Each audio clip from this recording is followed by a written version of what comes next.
Hey guys, welcome back into another Spotlight presentation where we get to spend more than 5 minutes for the watch. In this case, it's probably going to be well over 10. And we're going to be taking a look at another Lum-Tec watch. This time, it will be the M69 Automatic. Now, if you saw the earlier video that I did on the M series, I honestly think that Lum-Tec is providing a hell of a lot for the money they're spending. They're not building a cheap watch. They're not skimping really on anything, but they have some really stiff competition in the price ranges they're in. So let's talk about what makes these watches special, what may help them stand out in a crowd, and you can determine for yourselves if it's really worth what they're charging. Starting with the pricing part, these are this particular watch in the automatic is $865. Now you can buy that direct on their website or through a number of dealers. As I looked through on the web, all of the dealers had the same exact price that buying direct from the company did. So I don't see any place for any real discounting. So, keep your eyes out. Maybe you can find something. What we're looking at here is the larger size of this particular model. We're looking at 44 millimeters, not including the crown. Your lug width is 24 millimeters, which, by the way, the same as the 300M that I reviewed. So that means you'll be able to swap around some more straps and bracelets and maybe give it a slightly different look if you wish. It's 14.5 millimeters in thickness. Nice, good, thick case without being obnoxious and overdone. And it's all done in 316L stainless steel. Let's take a look at the case back here. I have not removed the plastic yet, so let me go ahead and do that now if I can catch the edge of it. There we go. My apologies. And right back there is actually one of my personal favorite movements. Now, on the 300, I liked the watch a lot, and the only real knock I could give it was for the price. I wasn't really impressed by having the NH35 movement in there. Here, we're taking a major step up. That's right. This is getting into the Miyota 9015. Now, I don't want you to confuse this if you are not familiar with Miyota movements. This has nothing to do with its cheaper cousin, the 8215. 8215 is made of cheaper materials. It is not regulated to the same degree of accuracy, and it runs at 21.6. This runs at 28.8, 28,800 vibrations per hour. And the reason why this particular movement was created was to compete with Swiss ETA movements and not with the 2824. They were shooting for the next level above the 2892. So you have a higher degree of quality in the components. As you can see, a higher degree of quality in the finishing of those components. Here we can see some nice decoration being done. It's not overly ornate, but it looks handsome, and that's fine. They have proven themselves over the past few years to be extraordinarily accurate and extraordinarily reliable. So if you're looking for a really great movement, this is a great way to go.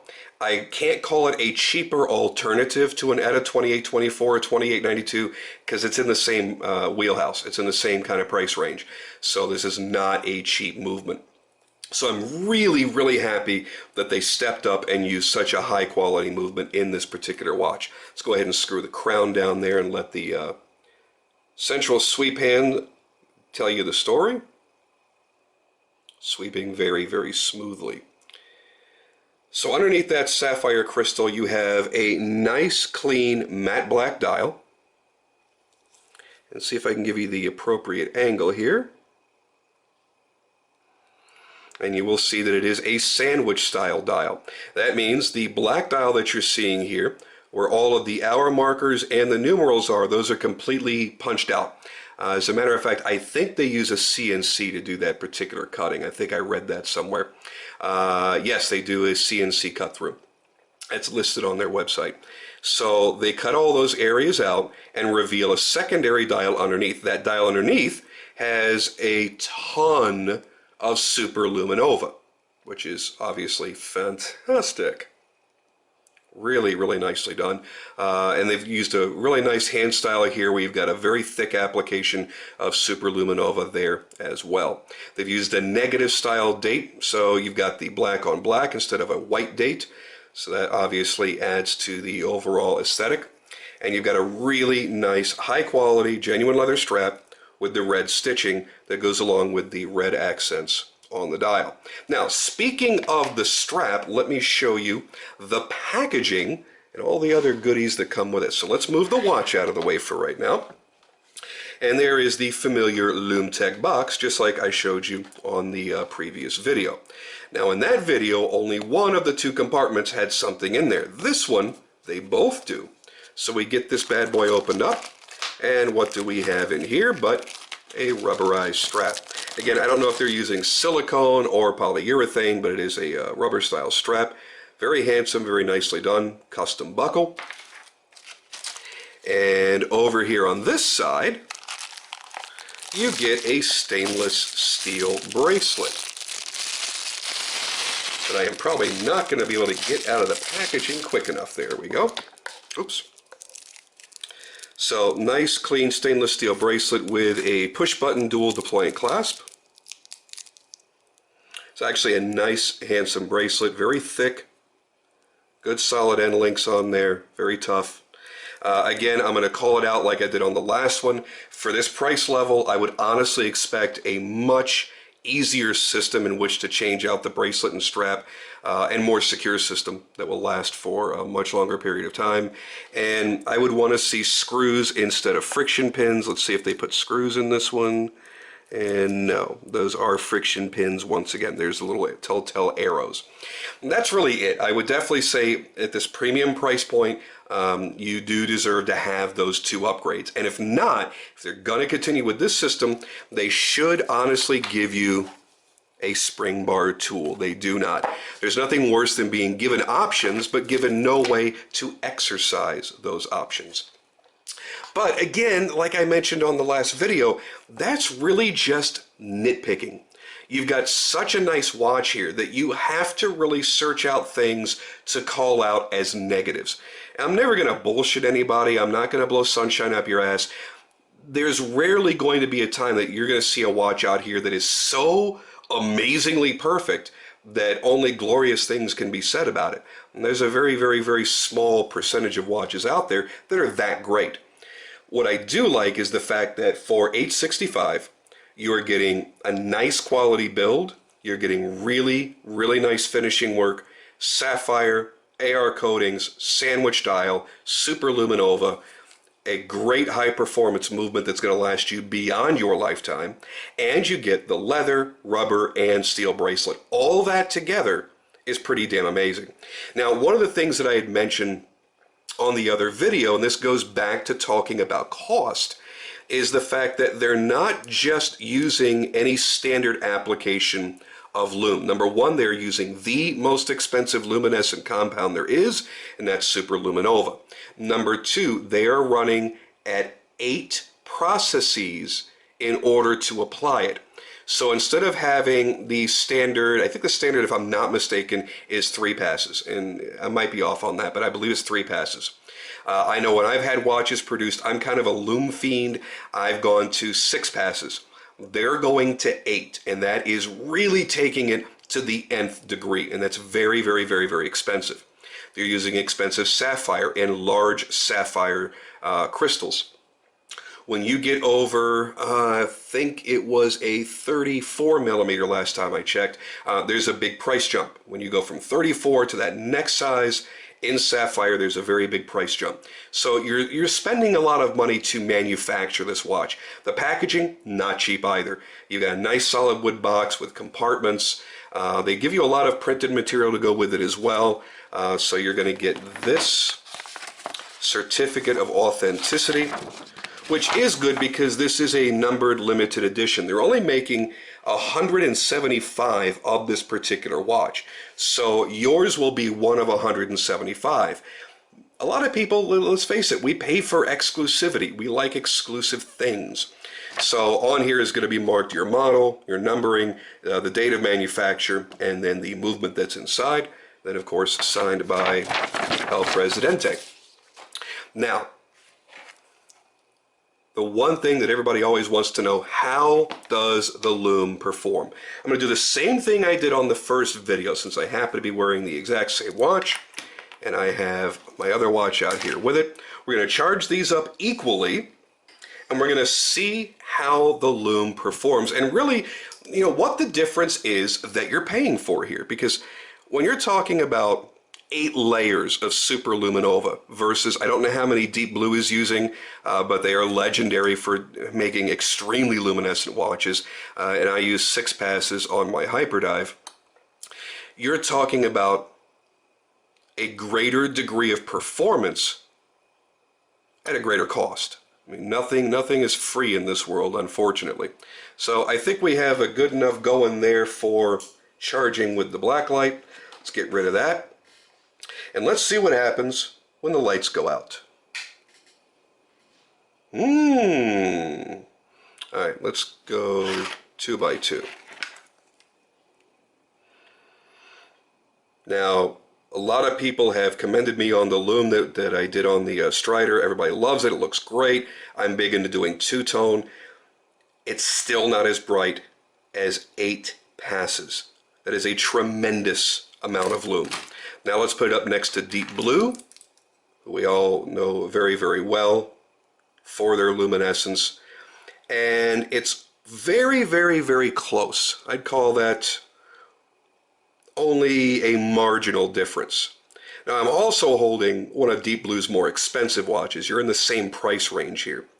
And you're not getting additional straps, you're not getting additional bracelets, you're not getting, well, anything additional. Here, oh, hello, sexy.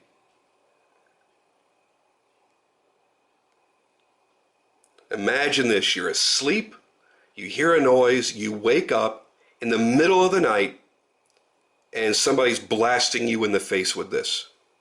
Boom. I also like the fact that they fully lumed the central sweep hand, the seconds hand. Really nice touch there that I honestly would not have expected. Alright, let's kick the lights back on. And let's put this bad boy on the wrist and show you the size comparison. Again, they do offer 2 sizes in this watch. I would like to see longer straps. Let me actually put it into both keepers and you'll see on a 7.5-inch wrist, I'm almost out of room. So yeah, and that's not really a Lum-Tec thing.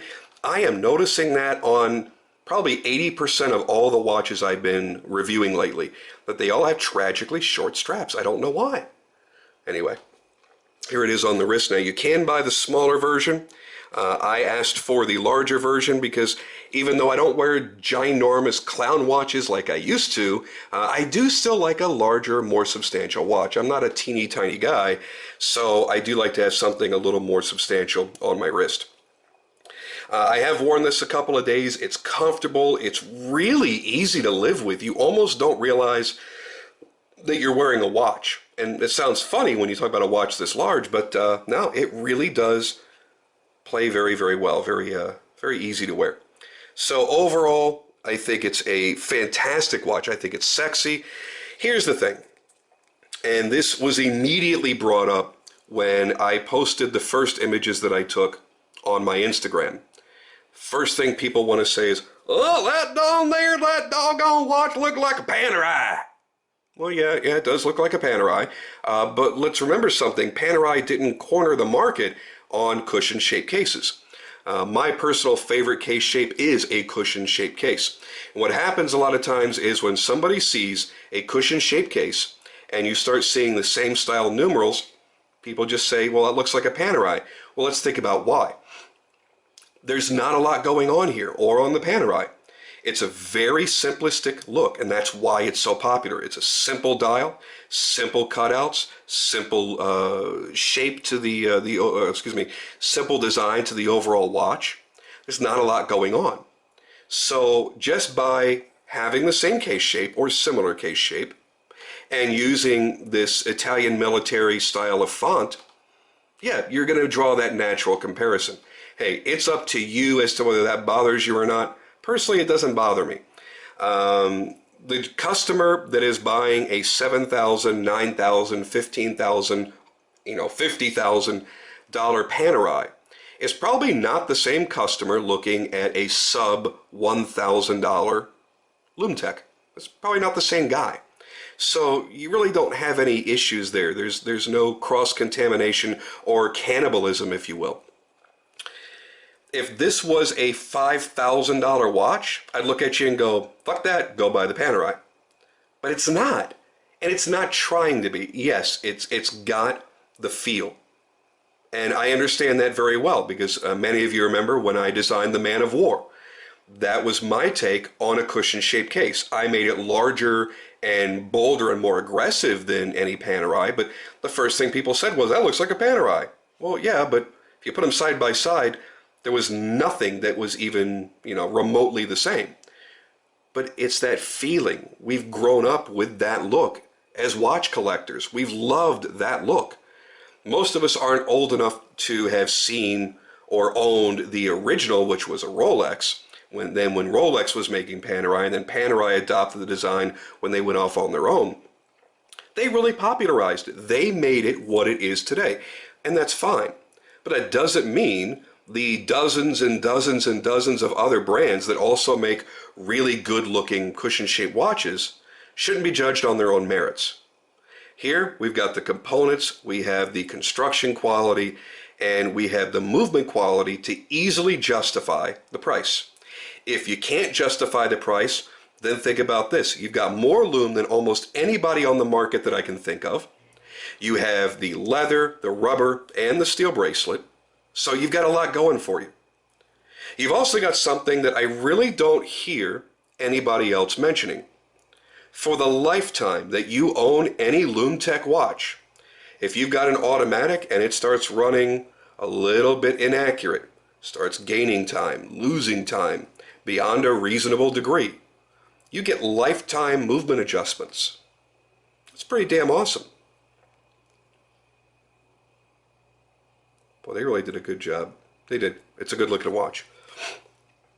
I don't think it's a panty dropper. I don't think it is an awe-inspiring, amazing event when you open it and you slide the watch out of the box. You're not going to hear angels singing. But what you've got is a really great everyday wearable watch that has some personality to it. And yes, it does look more expensive than it really is. And honestly, there's not much more we can ask for out of a good watch. It's got to look good, it's got to perform good, and if we have certain boxes we have to check, I myself, it's about the accuracy of the movement, and it's about the luminescence on that dial, and it's about the style of the overall watch. All three of those things are in here, so it works for me.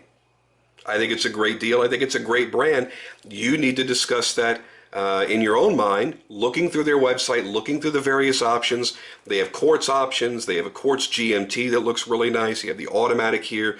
You'll save yourself like $300 if you don't care about having an automatic. And you're thinking to yourself, damn it, I love that look, but I really don't want to spend $865. I'm kind of in that $500 mode. Boom, get yourself the quartz GMT. You're going to have a badass watch that's going to look just as good. And you'll replace a battery every, 3 to 5 years? Very little maintenance. So think of it that way. Anyway, guys, that is it for me on this one. Thank you so much, as always, for watching. And I have many more exciting watches on the way to review. Thank you to Lum-Tec for being so awesome and just, boom, sending these two watches out to me and giving me the chance and letting me expose you guys to maybe something that you haven't had a chance to see before. I was the same way. I had never handled a Lum-Tec watch until this week. I had never seen the performance of their luminescence for myself. Listen, people can enhance pictures. We've seen that especially with, companies that make watches with tritium tubes. Very few times do you see an actual tritium tube in the shot. They're superimposing, graphics onto it to make it look like it's lume. So when I've seen the pictures of the luminescence on these watches, I kind of went, well, it may be that good, it may not be. It could just be really good Photoshop. Well, as I've experienced for myself, the hype is real. The lume is there. It is absolutely stunning. And you see from that quick charge we did across all three watches, this was the ass kicker among the three. So kind of hard to beat that.